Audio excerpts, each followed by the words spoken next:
Welcome to another Pneuma conversation, a raw, authentic, and unfiltered conversation with spiritual teachers, leaders, coaches, healers, and seekers. Get to know who we truly are beyond the polished world of interviews, social media, and podcasts. We're not perfect. We struggle too. Join us as we share our lives, our challenges, and meaningful conversations or discussions, whichever, on healing, transformation, and the future of humanity. Today, we are in conversation with Shiree Best. Shiree, thank you so much for joining the conversation. Oh, thank you so much for having me, Chad. It's a pleasure to have you here. As some of my audience may remember, you interviewed me just a little over a year ago, maybe a year and a half ago now.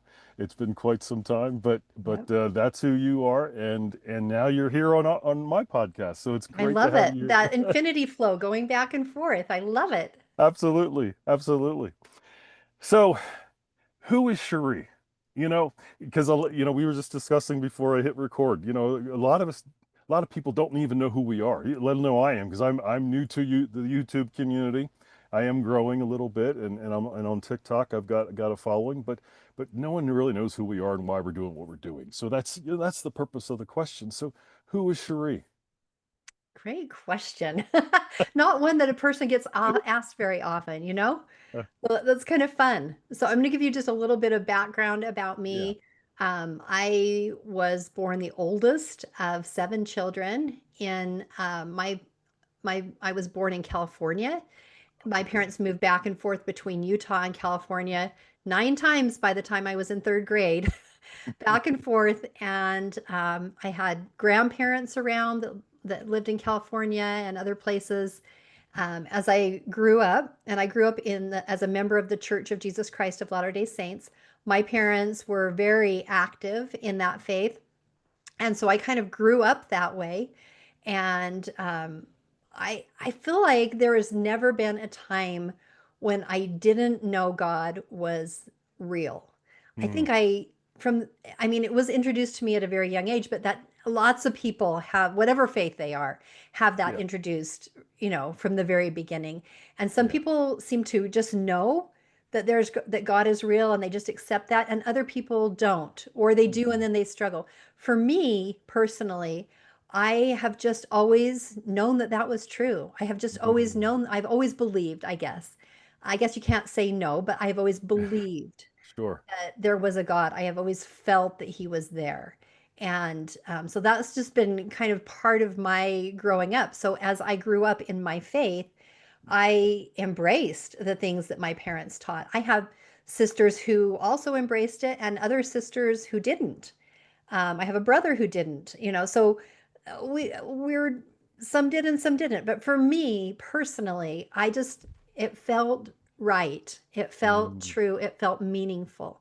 And so I grew up that way. I went through high school in Utah. I've lived in Utah basically my whole life. I never moved back to California after that those 9 moves, but I love California. Sure. I go there whenever I can. Yeah. And so, as I got married, and I married also someone of my own faith, Hmm. and we had our children. We also had seven children. There's a little generational pattern happening there for a couple All right. generations.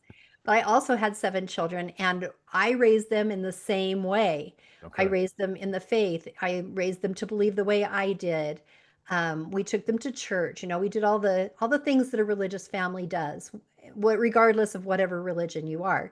And so and kind of my thinking, I was very naive, I have to admit. I was very naive because I believed the way I had been raised. I just assumed that my children would also Sure. believe the way that I had raised them. Yeah. Yeah. Even though I had siblings who didn't follow, you would think that I would catch on to that, but no, I did not. So I Yeah. just 100% thought that the way I was raising my children, that they were just going to follow in their little mom and dad's footsteps and do everything.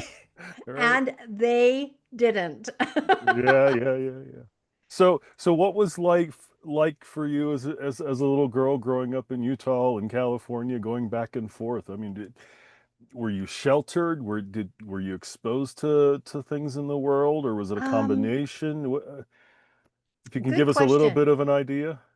Yeah, I feel like I grew up quite sheltered. Okay. I mean, because we spent a lot of time at home. I mean, I went to school in California, um, but by the time I was in third grade, we were here. And so, like all the high school stuff and the junior high stuff that you might see out Yeah. of everybody knows Utah is predominantly Church of Jesus Christ, Right. right? Yeah. So had I gone to high school in California, I think I would have seen some very different things and had some Okay. very different experiences there. Mhm. But because I was in Utah by the time I was in third grade and went to the rest of my growing up years there, most of my friends were of the same faith. Most of them came to the same congregation I did. And we lived by a Hill Air Force Base. So in high school, there was a lot of kids from other places in the United States that were at my high school because their parents were in the military and they'd moved around a lot. So I did Mhm. get some variety growing up, and I did have some friends who were not members of my church. We all seemed to get along fine. It was not there wasn't any religious controversy that I can think of. It was all pretty amiable regardless. I don't feel like there was a lot of division. Yeah. I mean, Yeah. in high school, you have the same thing that you have in every high school. You have Sure. partiers, you have Sure. intellectuals, you Yeah. have, the kids who are into drugs, we had cowboys. I don't know if everybody has cowboys. We had Right. cowboys. I think we had one or two in Pennsylvania, where I'm from. So yeah. Yeah. Yeah. But I feel like religion wasn't really a dividing point at all. Hmm. Um, And being where I in grew up. Utah, I think you just said it, everyone's LDS. Yeah, a lot. And it's Most, less now, but when I was okay, growing up, it was a lot more. The right, percentage was higher. right. Now, where I grew up, a very religious community. It wasn't predominantly the denomination that I grew up in, but it was a mix, a melting pot of a lot Yes. of conservative faiths. Yeah. And even though we didn't have, it wasn't just the one, like for you, we were still very sheltered in a lot of ways. Yeah. And there's a right way and a wrong way. There's good and bad. There's sin and not, all that kind of stuff. And the next thing I want to say, it's you know me well enough to know it's coming from love, but I want to preface it with those who are listening. The faith that I grew up in did not allow, and it's the reason for this podcast, did not allow a lot of room for other faiths, especially if they were completely different. Hmm.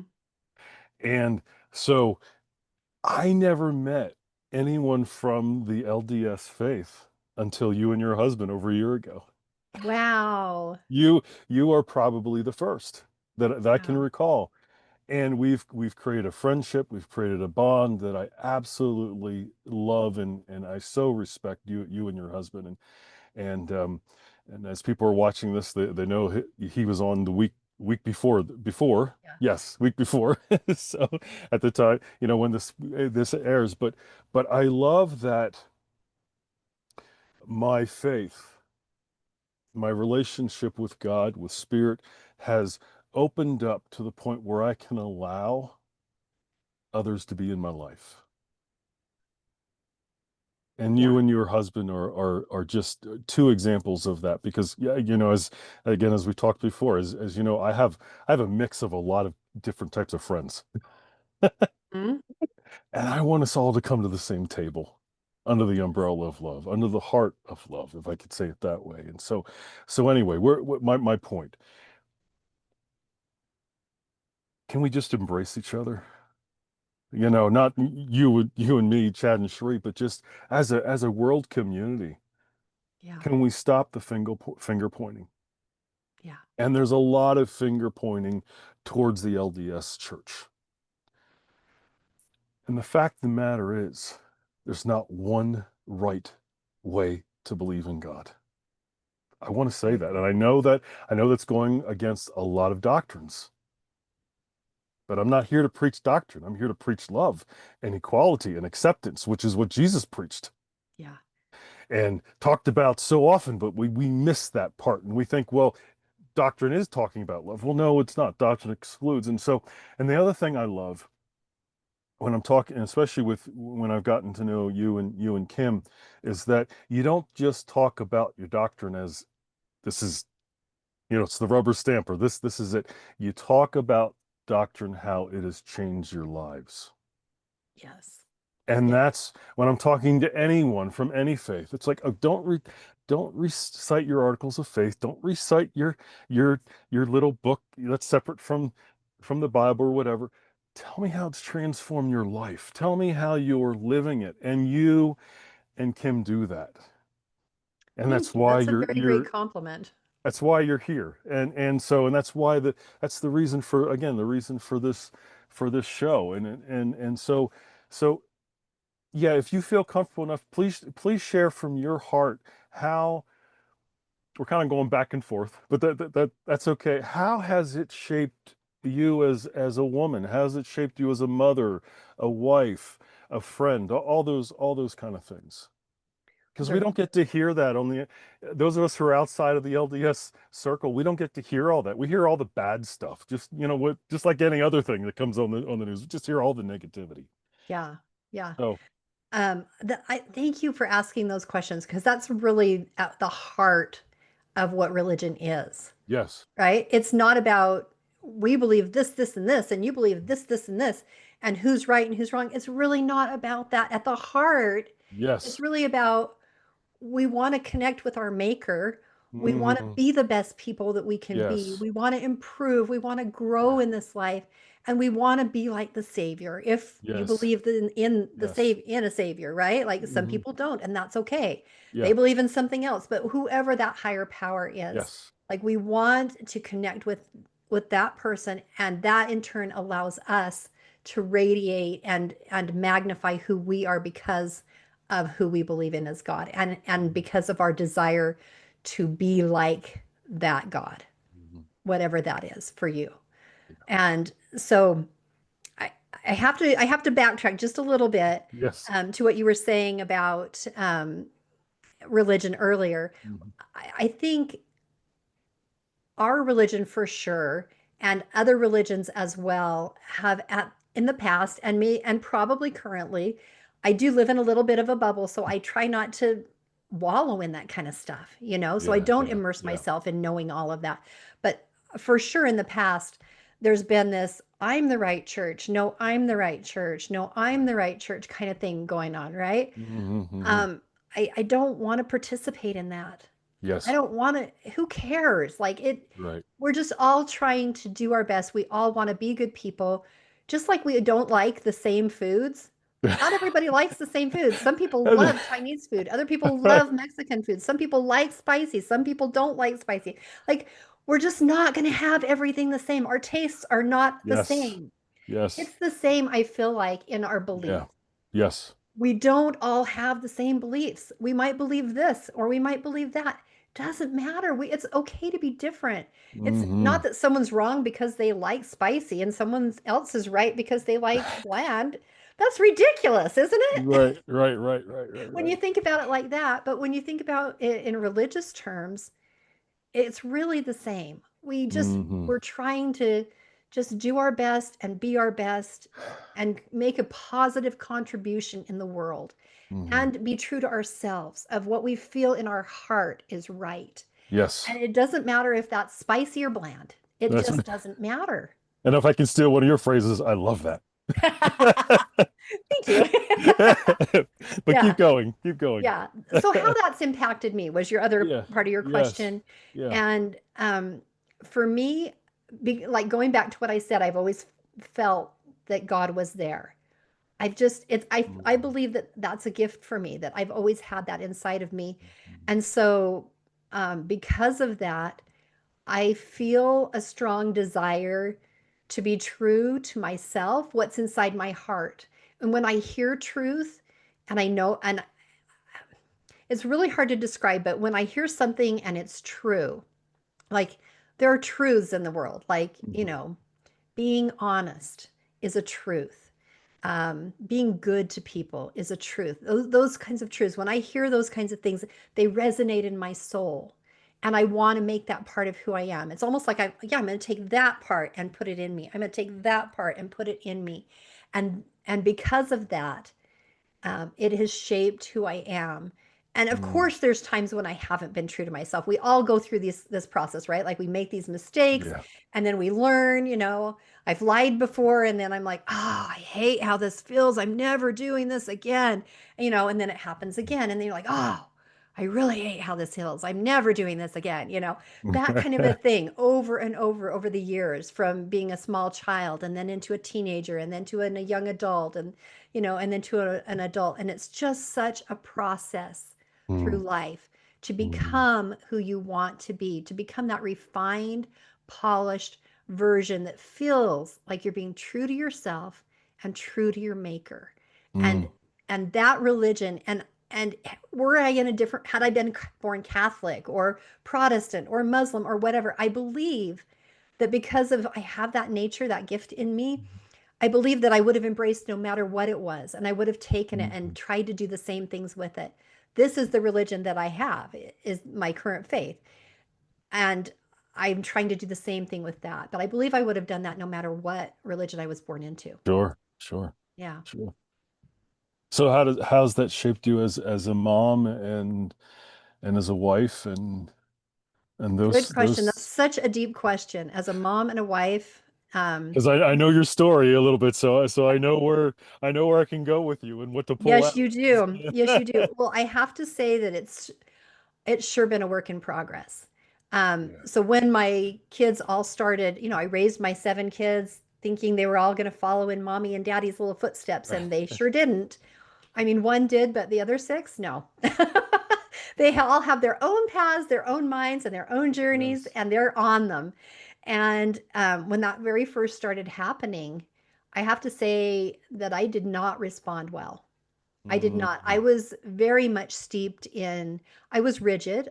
I was way too rigid. My kids will tell you that. I openly admit it. Um, and I think I was coming from a place of fear rather than trusting that God had a plan for them and that this was their journey with Him. And it had nothing to do with me, really, you know? Um, What's so, that like though, as a parent, as a mom, with like, I because I don't have kids, right. but you from the time that they you birthed them, you took them to church, you guided them down your faith and what you believe is right for you, and you want them to take on that. You hope they take on that faith, but then they go, wait a minute, I'm thinking differently, Mom. Hmm. That had to be so scary. It was so scary. It was so scary. And because I just had this rigid thing in my mind that if I do A, B, C, D, and E, then F, G, H, I, and J is what's going to happen. Like I Right. can control the outcome. That's the formula we're all told. It doesn't work. No, it doesn't matter if it's religion or otherwise. It's just No, if you follow this formula, life will work. no, And that's it not. doesn't. Why doesn't it? It's because we have agency. Yes. We all have agency. I wouldn't have wanted to adhere to that, whatever my parents wanted for me. I wanted my own life. I wanted to make my Right. own choices.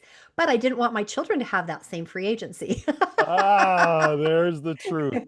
I wanted them Yeah. to do what because of course I knew better than they did, I thought. Yeah. But it's not true. That's a fallacy. Yeah. God Well, knows. I don't you know. you had a guest on your show last year. I don't remember his name, so forgive me, but he is a member of your church, and he was talking about when one of his kids was starting to question, and she didn't want to go to church. She didn't want to Hmm. do all the things, and he just stopped. I remember him saying, I just stopped for a moment and realized we are not being Jesus to our kids. This Yeah. is not what Jesus would want. Us arguing every Sunday who's coming to church, who's not going to church, who's doing this, who's not. That really, it stirred something in me Yeah. to say that there are parents listening, Yeah. because there are a lot of parents who are not. And Right. they're forgetting that piece that, yes, you're coming from a really good place. You want them to go to church. You want them to believe in God. You want them to to be in the same faith you are in. And when they don't, it creates fear and Mm-hmm. it creates uncertainty. Mm-hmm. And in that moment, you forget to be Jesus to even to them, Oh, it's because so true. they're coming out, if I can use that term, they're coming out to their parents because it's safe. Yeah. Because parents have said you're safe here. You can share whatever you need and want. We got you. No, not a big deal. But then as soon as a child starts to question the fundamentals of what the parents are teaching, Yeah. it becomes a different story.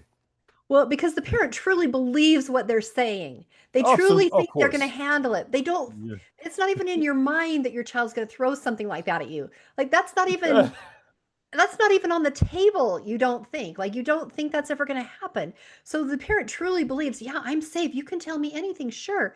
They Right. have no idea what they're saying. I didn't. Okay. And it Okay. doesn't matter whether it's a religious difference, like a diversion of values. It doesn't matter if it's that the child is coming out that they're, gay or lesbian or something Yeah. else. Yeah. It doesn't matter what it is. There's this diversion from what you expected and what you thought the realm was going to be of things you were going to have to deal with. Yeah. At the same time, though, Shri, I want to honor where parents are coming from, because that is just as welcomed and accepted and loving Yeah. as what the child is going through. Yeah. Because as a parent, I'm assuming, you want the best for your children. You want the best for your children so much that I think most parents would say this. Yeah. You would give up everything in Mm, order for your child to be happy. wow. You love them more than you love yourself. And that's why it matters so much. And that's why it's so painful. And that's why it's so devastating. And when we react to that pain and that devastation, then we ruin the relationships that we're actually trying to preserve. You know, Thank you for saying that. Thank you. Thank you for that's the truth of it. And it thank is. you for being vulnerable to share that here. We need to hear that, Yeah. And I because did there's that. two sides. There's two sides going on. It's not Yes. just the child. It's not just and where do we meet in the middle? Yeah. And in honesty, you have to have compassion for both sides. The Yes. child, Yes. absolutely, even though the parent doesn't want to let go and doesn't want to accept a different path that the child might want to take, that child has every right to live their own life and choose their own path as an adult. Mm, But the compassion on the parent side, they're mm, honestly doing the best they can with the yes. information that they Yeah. have and the experience that they have. You have to have compassion for both sides. Everybody's just trying to do the best they can. And sometimes it gets Yes. really messy. Especially if you haven't done your own inner growth and your own personal work and you're still Yeah. getting triggered and all that. I can't even Oh, imagine. Oh my gosh, I cannot imagine. and if you had all that stuff figured out by the time you had kids, you'd be Yeah. 98 years old by the time you had kids. Sure. So it's like you're an adult having children, but you're really not. Like you have so much growing to do. And Yeah. actually, my children is what caused me to grow up. I think I would still be I still think I would have so much farther to go if I didn't have the very children that I had to Mm, teach me the very things that my maker knew I needed to learn and be refined in the ways that he knew I needed to be refined. that's beautiful. That's beautiful. Yeah. So I lost my question. It'll come back maybe. And if not, no big deal. So, Okay. but all of this prepared you for the podcast that you do called Just Love Them. Hmm. But take us through that journey. How, because it just didn't happen overnight. Oh no, it sure didn't. So take us through that oh, the question is coming. It's almost there, but we'll get back there. Okay, Uh, if you think of but it, just interrupt me and ask yeah, it. yeah, yeah, but yeah, take us through that journey of how to I just have to love my kids. Yeah. And then to the, oh, let's do a podcast called Just Love Them, because Yeah, you and I are there's a very alike, long where bridge there's no there. way we're doing a podcast. No, no, never going to do a podcast. And here we are. So, Yeah, there's a very, very long bridge there. So, as my oldest, God gave me some of my hardest children at the beginning, mm, which at the time was so shocking and so scary and created so much turmoil in my life. But they were the ones I needed to be first because they were mm. really paving the way for their siblings, but also helping me to become a better mother through all the turmoil so that I could be a better mother to the ones coming behind. So That's the question I was going to ask. Sorry to interrupt you. go Are ahead. you a better mother and wife now? But that's better's not the right word. There's a better question. I'm not sure what it is. And being as intuitive and motherly as you are, you might know what I'm trying to ask. But how are Am I you better different? now? How are you different? That's probably a better question. How am I different than I was before? Yes, yes, Okay. Can I answer that gradually as I of unfold my course, story? absolutely. And I think I have a feeling you were going to answer it anyway. So yes. Okay. Yeah, I will unfold that gradually. So with my first kids, honestly, as the first two, totally rebelled against Mm, everything that we wow. had taught them. Um, my husband and I freaked out. We did. We didn't know what to do. We, Mm. got stricter and stricter instead of more lenient, which just caused them to run away the other direction faster. I mean, we had no idea what we were doing. And how old were they? And how old were you and your husband, if you So my mind? husband and I were probably, let's see, by the time they were teenagers, we were probably in our early 40s. Okay. All right. Um, as they were, becoming teenagers, and yeah, they just rebelled against Okay. everything. And I think I kind of lost whatever the last thing was you asked me, but tell it if I'm not going the direction you want, just tell me. No, it's fine. Keep going. So they were just doing all the things that we had taught them not to. Mm. In our religion, we have like health code, which includes, not drinking, not smoking, not sleeping around, some health code stuff like that. Well, whatever we were telling them to do, they were running to do the opposite, absolutely running to do the opposite. Yeah. Yeah. And Yeah. we didn't know how to handle it. We Mm. literally freaked out. And the tighter we held onto those reins, the harder they struggled to get free. Just like when Wow. you're holding an animal against its will, the Yes. harder you hold on, the harder that animal's going to struggle to free itself. And that's exactly what happened. And Mm. in the process, relationships get damaged. They do.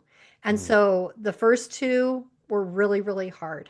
And for a time, the relationship was very difficult. I remember my oldest daughter, she had moved out. She actually ran away from home right before her senior year and was living with a guy and, had dropped out of high school. And um, the relationship was so bad that one day I was having a phone conversation with her and she said, Mom, if you don't stop pushing me when I have children, I am not going to let them know you.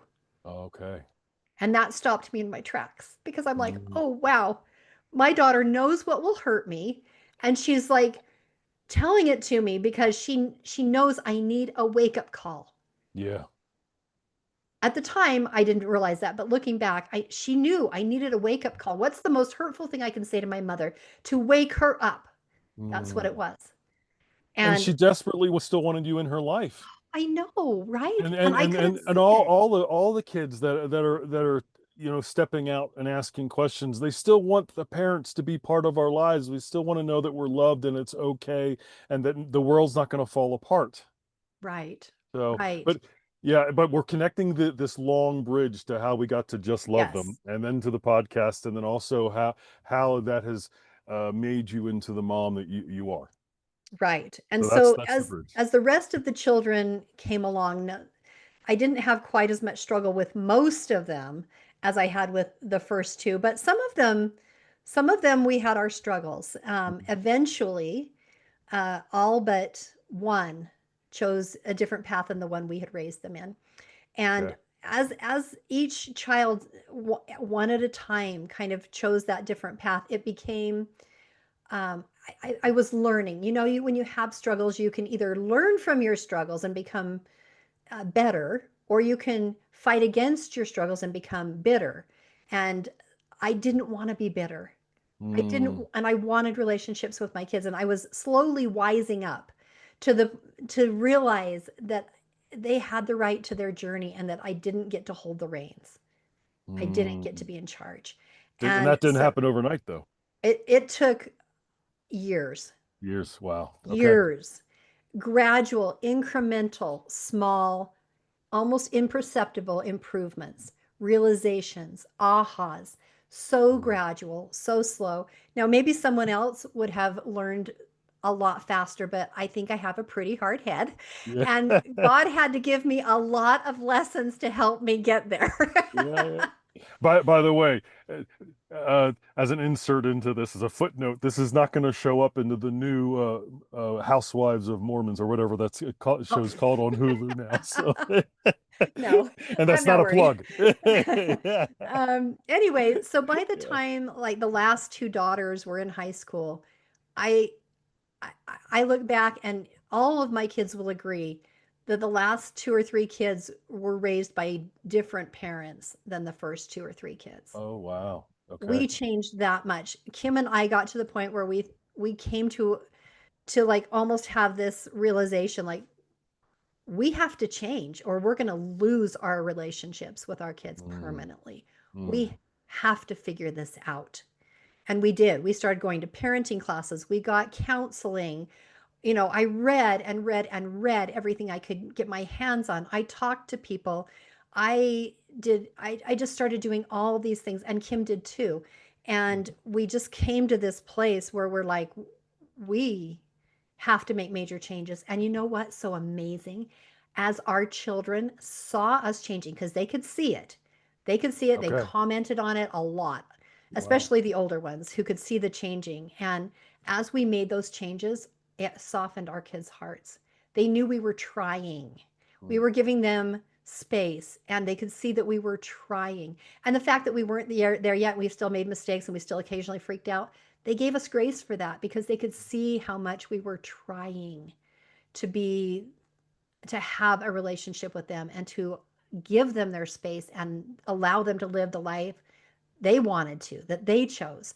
So we came to this, youngest two, they graduated from high school. They both ultimately took a different path than the one I would have wanted for them, but both they are on their path. And all of my children now, and this has been like a 20-year process, Okay. honestly, a 20-year process to get from where I started to where I am today. And I'm still on the path. It's not like I've arrived.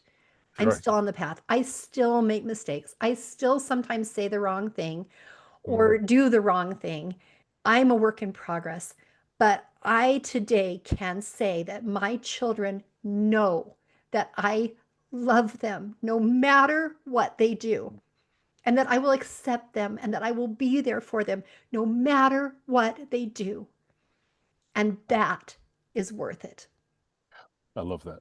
That's Yeah. beautiful. So, to answer your question about how has it changed me as a mother, I had to soften my heart. But once I Mm, did, it I was my maker was able to work with me, mm. put things in my path, help me to find things, people to talk to, the right books, the right counselor, things to soften my heart, change me to be more like him, to be more like God. Because it's like what you said at the very beginning, God is all about love. And sometimes we're not. But if we want to be like Jesus, Yep. that's where we have to get to is just loving them.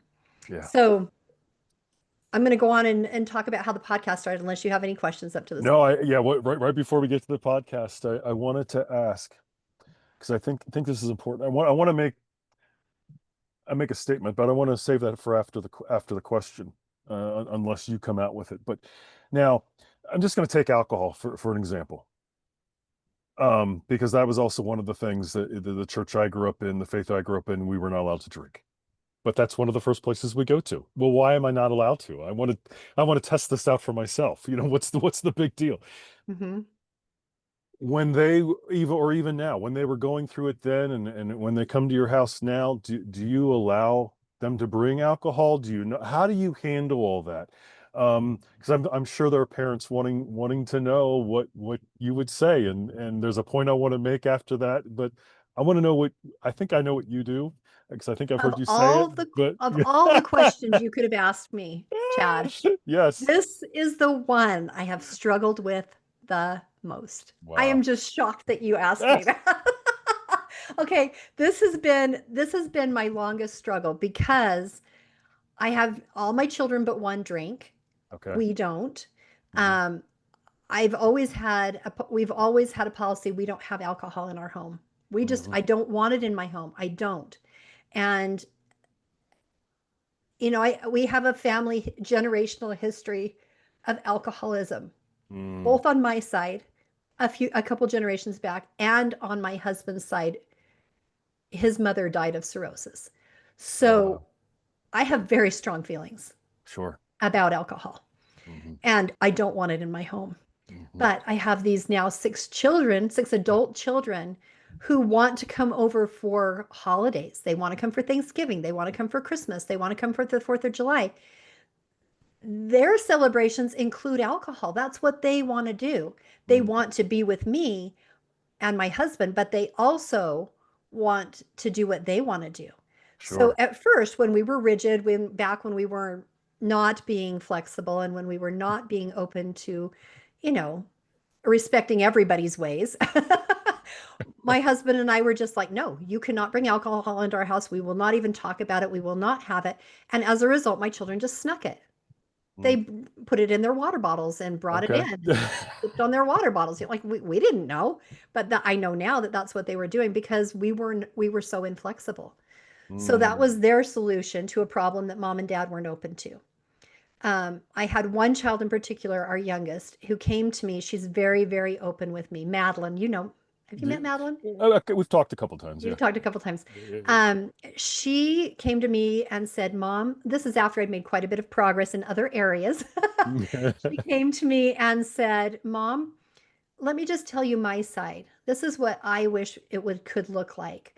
Mm. We respect you and your ways, and it would be so great if that was a two-way street, like you could respect us in our ways. And she had a couple propositions. Maybe we could do this, or maybe we could do that, or like let's figure out a solution. Let's not just have a hard fast, it's not allowed rule. Could we compromise?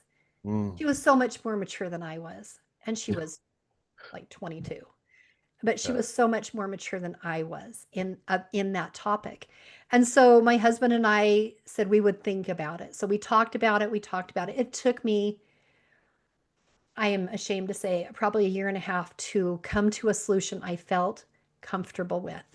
Mm. And the Yeah. solution we came to, and this wouldn't work for everybody because not everybody has this opportunity, but we have a short term rental in our basement. We use it for an Airbnb. Well, we don't, it's like a separate building to us. I mean, Sure. it's got a separate door and everything. And so guests come, they stay at our place, they drink. We don't know, we don't care. It's an Airbnb. They do whatever they want down there, within reason, of course. But Yeah. and so what we came to was, okay, when you come for the holidays, we will close the Airbnb to guests and it will be a family Airbnb. People can stay down there, because Mm. I have a son who lives a couple hours away and Sure. you guys can stay here. We'll open it up. The alcohol can stay in the basement. There's a Okay. fridge down there. You can have it down there. That way I'm not looking at it. It's not sitting on the Mm. counter in front of me. But they still have the opportunity to have it. The other caveat was as long as you don't stay down there and congregate down there instead of being upstairs with the family. Sure. And as Sure. long as you keep it down there. And so it was kind of like an invitation for them to have what they wanted, but be discreet about it, but not have to be secretive, not carrying it in their water bottles, being Yeah. secretive with it. So that opened up that discussion. Now I have had to hold that boundary a little bit over the last that boundary has only been in place for like a couple of years now. And I've had to hold that boundary a little tiny bit. And we've had to have a little more conversation as we're figuring it out, right? Because you Hmm. make a decision, you don't start out being perfect at it. I'm not perfect at it. They're not perfect at it. So we've still had some discussion about it, still putting some boundaries in place, but that has ended up being the solution for us. They can Mm. still have alcohol, but they're spending the holiday with us. We're still having a good time together. And Sure. nobody's being disrespectful, getting drunk, and anything. I haven't had any of that. My kids have been so respectful. In fact, this year we went on a family vacation and we stayed at a huge Airbnb that housed all seven children and us and seven grandchildren. And there was space for everybody. And I was really worried that they would just have all the alcohol out on the counter and they would be drinking the whole time because they had gone on a vacation another time without mom and dad. And the child who doesn't drink had been there. And she said that, it had been a lot about alcohol conversations and everybody's drinking all the time and people are getting drunk. And so I was worried that it not being in our home, that might be the case, but it wasn't. My children, to their beautiful credit, were Mm. so respectful. Mm. They had Good. alcohol. They kept it around the corner in a different fridge than the rest of the food because we had two fridges. They were so respectful. They were so Nice. gracious. There was no drunkenness. It just was it I just That's credit to my kids. I don't get to take credit for that kind of respect that they've shown to us. That is who they are, and I'm so grateful. But Beautiful. we have come to something that seems to work for everybody and that respects both sides. Beautiful. Beautiful. Well, you used the word a couple times that I was going to say, and that was respect. And the point I wanted to make to especially the younger ones, teenagers and young college students that are questioning right now in their own faith, and if alcohol is one of those things that they're questioning, it's still your parents' house, and that needs to be respected. Yeah, And no matter what you're going through, no matter what you're questioning, it doesn't mean you still have to disrespect your parents. yeah. And that is something that I learned in my journey. Now I've never been a big drinker. I very rarely drink now because I could take it or leave it. But I'd never even thought, never in a million years thought of bringing alcohol to my parents' home when they invite me over now for family meals because I know they don't drink. Hmm. And that shows And great to respect. me, that is an issue of respect. I Mm-hmm. can deal without alcohol, especially because it's not a big part of my life. So it's easier for me to say for someone who drinks, drinks a lot. But that's my parents' house. I can abstain from not drinking or whatever the issue is, smoking or whatever, just for a few hours, just to be with my parents, because that's how I can bring love to the table. Mm-hmm. Because Absolutely. it's not about, and I forgot this when I was going through all my questioning too. I forgot about respect. I forgot about love because I was so angry and I didn't know why I was angry. I was so confused, but I blamed them for everything, and it was just like, I don't care. I'm just going to do whatever I want to do. But you can't do that.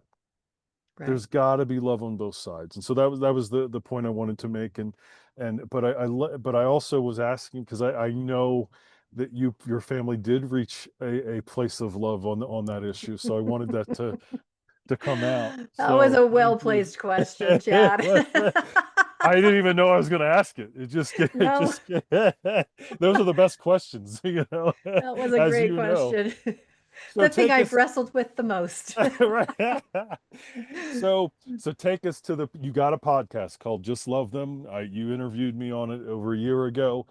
How did you get to the podcast? To take us to that journey. Well, God had to hit me on the head to get me to Right? do it. I hear He that. really did. I mean, so, I feel a lot of promptings from God. I Mm, feel like just little thoughts that come into my brain of sure. things to do. I think a lot of people get, and sometimes we do or don't recognize, we may or may not recognize that they are, maybe little nudges from God, or, Mm, some people can hear them more clearly than others. Some people have the gift of hearing them, but I've yeah. learned to hear them over the years as I've tried to listen. And so I felt a nudge, you could say it, a nudge or prompting, however you want to say it, to become a life coach first. That was Okay. the first step. And so I was working full time as a nurse at the time, and I was like, oh, that's going to be a lot because there's a lot of homework, and Mhm. it's a process to become a life coach. Yes. Yes, and so I went through the life coach training, and I just felt like that's what I was supposed to do. Like I felt so drawn to it, Okay. so I did that. Ultimately, I retired as a nurse and just did life coaching.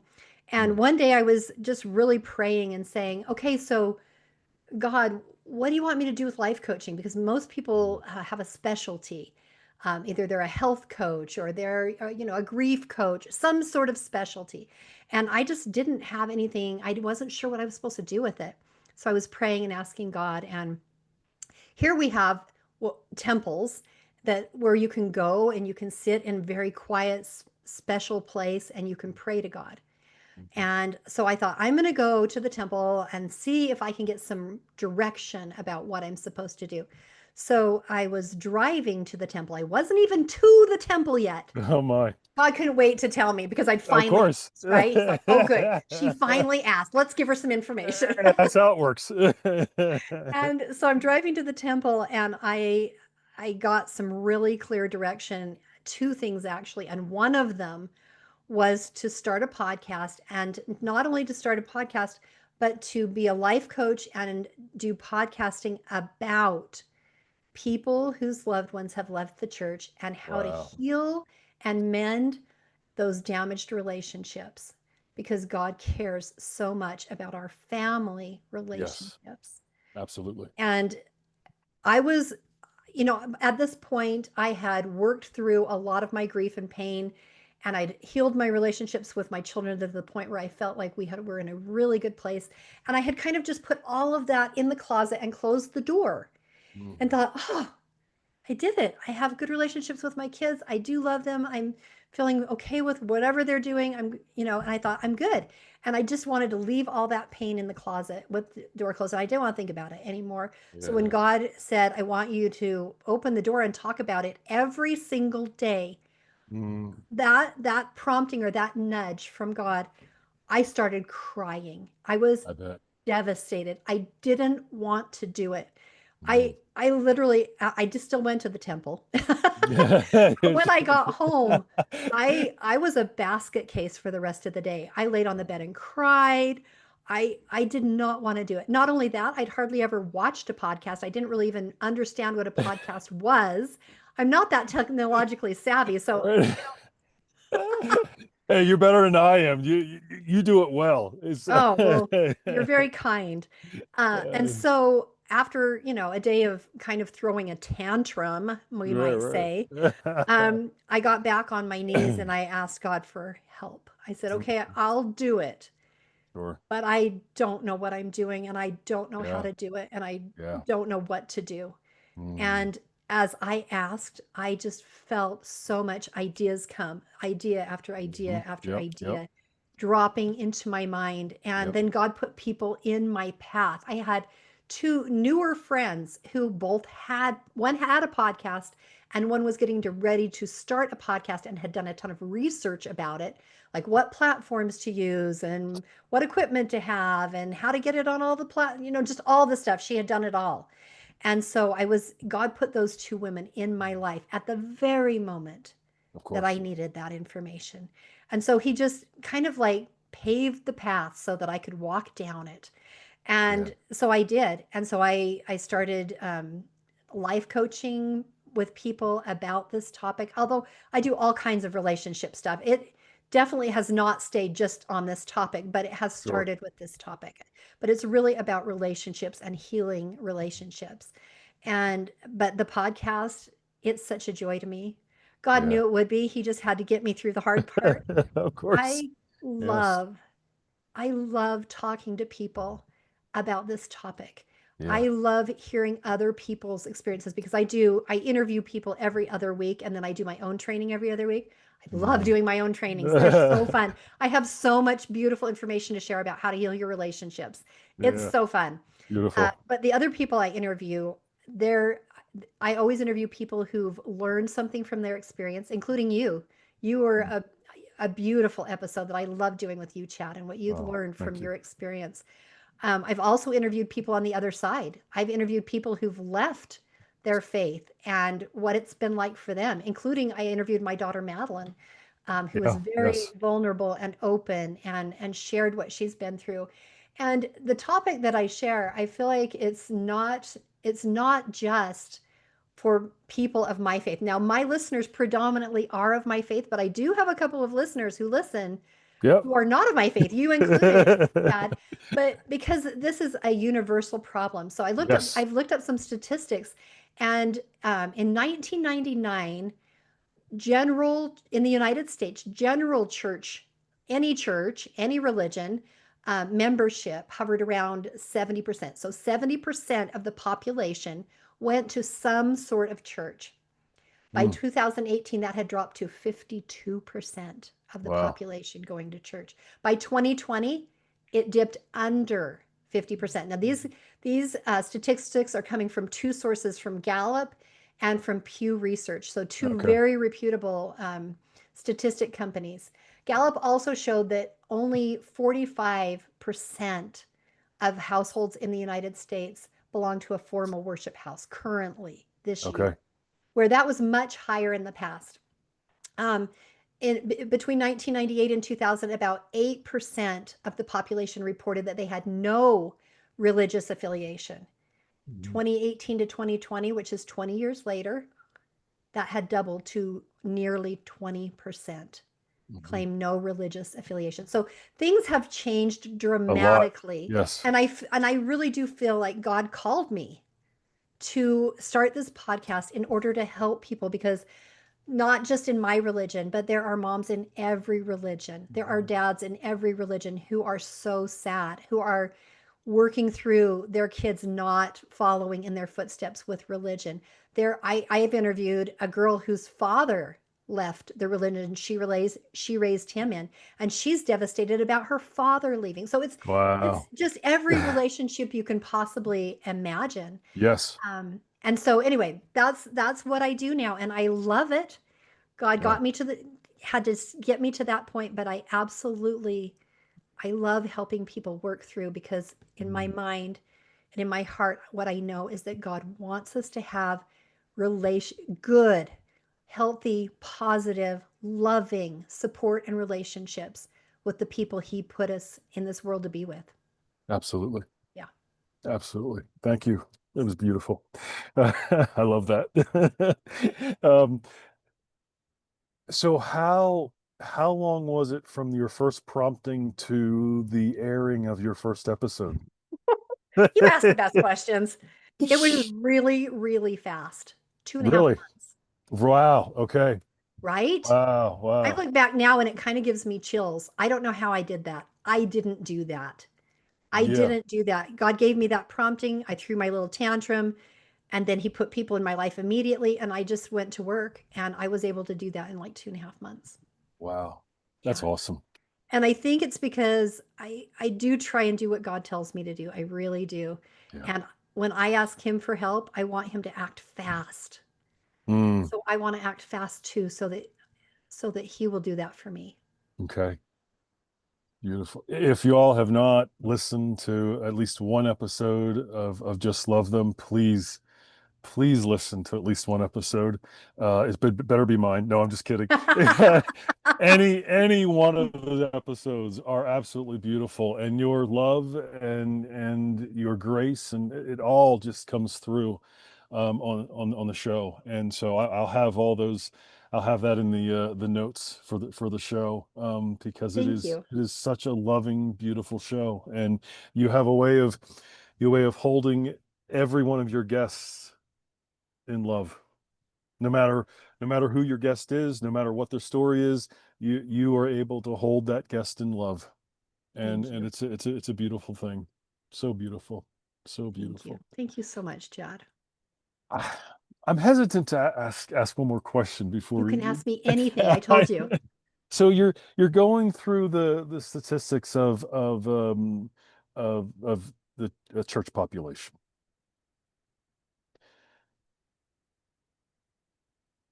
I want to be careful how I ask the question. Do you think, just in your own opinion, it's your own opinion, Do you think the format of church needs to change? Or something within church needs to change a little bit about how it's being delivered? Because been doing it the same way for, well, since the Council of Nicaea and just before that, if you know church history. Mm-hmm. So we've been doing it for, that's not quite 2,000 years yet, Mm-hmm. but we've been doing service, church, the same exact, and it doesn't matter what denomination you're in, the format and the structure is very similar. It is. And so, do you think it needs to change at all? Do you think it needs to find a different way of connecting and reaching individuals? It What's your sounds opinion like on you're that? asking me that if we change the format, would that bring people back? Is that what you're asking? I don't know if I am, but it could. It Okay. could bring people back, you know? My opinion on this, and this opinion is going to come solely just from this is just my Absolutely. opinion, And I know that. That's right? and I only want you're in front of Right, me, so I want and your it's opinion. You and it's brought going it to come up. from my religious upbringing Of and course. my beliefs.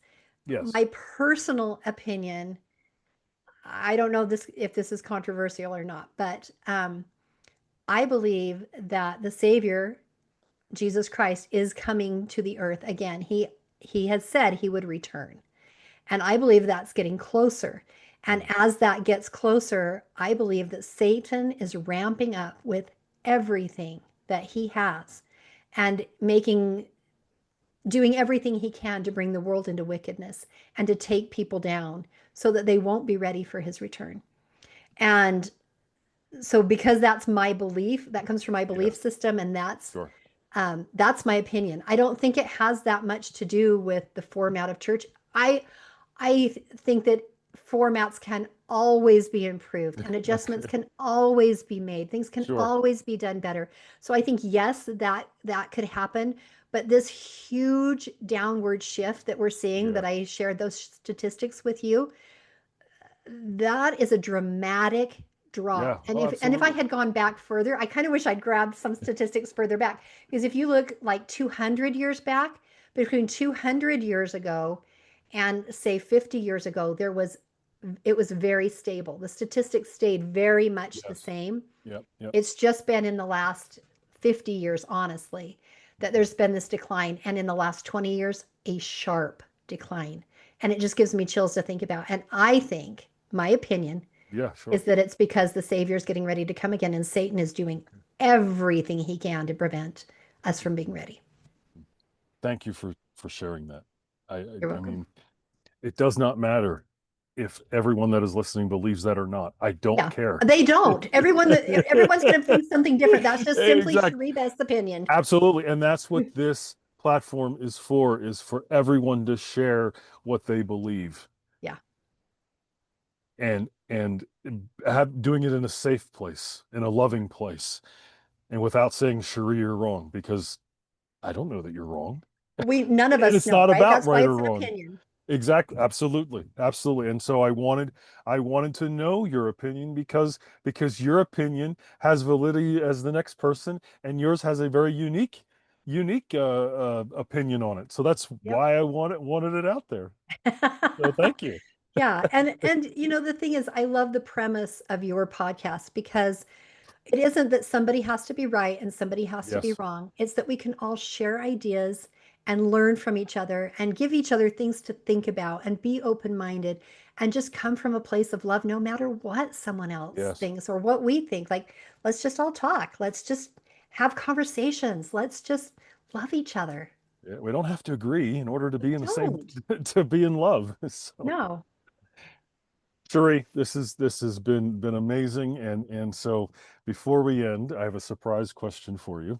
Oh, And more surprise questions. Okay, yeah, Chad. yep. And you haven't seen one of the episodes yet. So it's gonna be a double surprise for you. What's your biggest struggle? My biggest struggle. Yes. Oh yeah, let's see. Which one should I pick? You named a lot of them.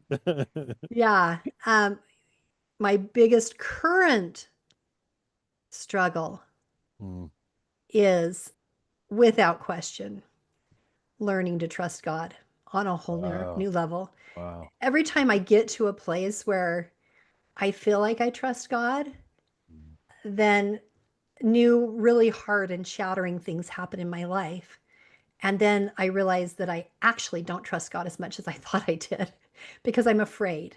And when I'm afraid, then I know I'm not trusting God. And so then I get to struggle, struggle, struggle, struggle, get to another level. It's like climbing up this really, it's like rock climbing. You get to this level and you're like, oh, I'm there. I'm there. I made it. And then you look Yeah. up and you're like, oh no, No. I have, so you climb up to the top of that ledge and it's so hard and it's such a struggle. And you get to the top of that ledge and you're like, oh, I did it. I made it. I'm here. And then you look up and you're like, oh, nope, there's more. And that's how I feel with trust. I feel like for quite a long time now, and starting this podcast was a part of this trust journey for me. For quite a long time now, God's been teaching me trust, and I've come a really long way. Like I'm really far up that wall, I Mm, think. But every time I look up, I see another little section to go. And right now, I'm just at a point where I have this realization. I've just barely looked up. So it's really interesting timing for you to ask me that question. I've been struggling with that in the last 24 hours more than you can imagine, mm. where I've just looked up and I'm like, oh, I have so much farther to go. I don't trust God like I thought I did. I got to do more. I'm just at the beginning of starting another section of that level. And that's my biggest struggle right now. Appreciate your vulnerability. And I also want to say to you that find love for yourself in that struggle because that's just as precious. Yes. And that And is something that is a struggle too, I guess, right? I would call it our remembering who and what we are Yeah. in God, and that struggle is part of the forgetting, and that too is sacred Yes. because that forgetting, that difficulty helps us to remember what we'd forgotten in our relationship with God, and it That's just good. brings in more love, more opportunity for love, more opportunity for wholeness, and um I think you're going through it because you said, God, I want to be different. I want to be know where I can be more loving, where I'm not. And in order to know where we need to be more loving, we need to find out where we're not being loving. And sometimes that starts right here within ourselves. Yeah.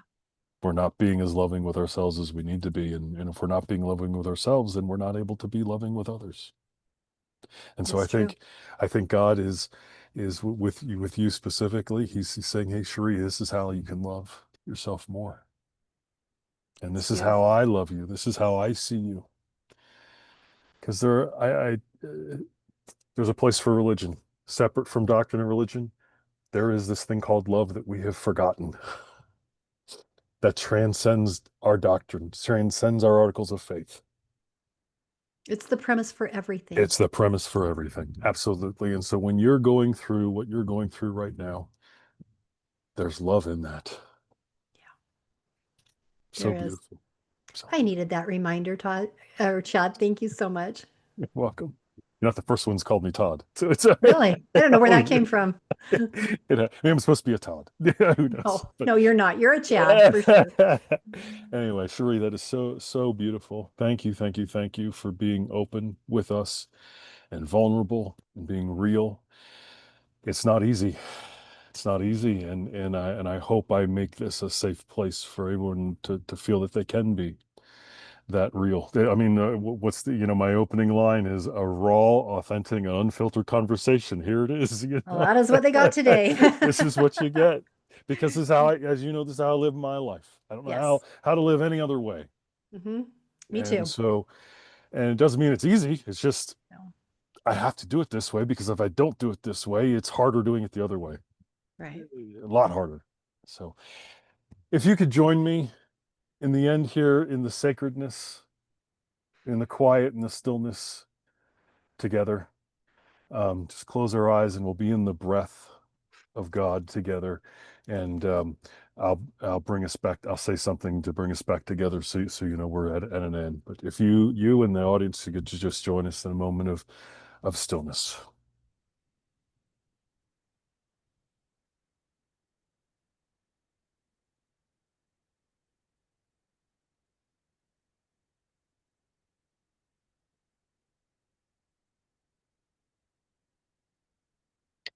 We are grateful for this very precious and special episode today. We're grateful for our sister Shiree and her vulnerability, and for her to feel safe enough to share her heart. And as we open our eyes and come back together, we bring this stillness and this sacredness into every parts of our lives as we put one foot in front of the other in this thing we call life. Shiree, thank you so much. Thank you, thank you, thank you. Thank you, Chad. And we'll catch you all in the next episode. Until the next time.